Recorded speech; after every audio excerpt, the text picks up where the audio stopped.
En Clio i la Lila a les Estunes. Fa uns anys enrere, una escola va fer una excursió a les Estunes de Banyoles. Era un lloc amb molta vegetació. S'hi podien trobar les baumes, les esquerdes de travertí, els roures i les alzines. Era un espai misteriós i màgic on tothom hi anava a passejar.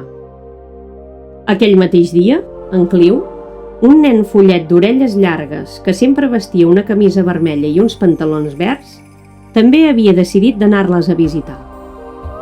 Volia saber si era veritat tot el que deien les llegendes. Mentre caminava, va sentir un soroll darrere d'un arbre. Es va apropar i va veure una nena. Tenia els cabells negres amb metxes grogues, la pell moreneta i els ulls liles. Era especial. En Clio li va preguntar: «Com et dius?» I la nena, amb una veu suau, va respondre: «Lila, i tu?» Ell va contestar: «Em dic Clio», i va afegir: «Et veig trista, que et passa alguna cosa?» La Lila li va explicar que els nens i les nenes de la seva classe no respectaven la natura i que això la feia estar molt trista. Plorava i plorava. Al cap d'uns minuts van aparèixer les eloges. En Clio els va explicar el problema i elles van dir que ajudarien a la Lila a fer entendre als nens i nenes que s'ha de respectar la natura.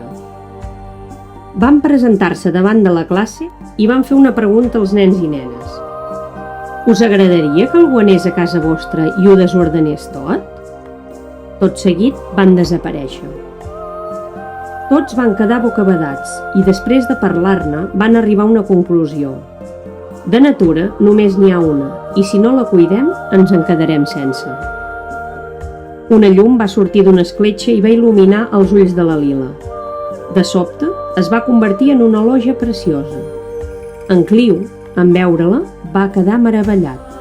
Sabia que era especial. Si t'apropes a les Estunes i veus algú que no cuida la natura, potser sentiràs el plor de la Lila.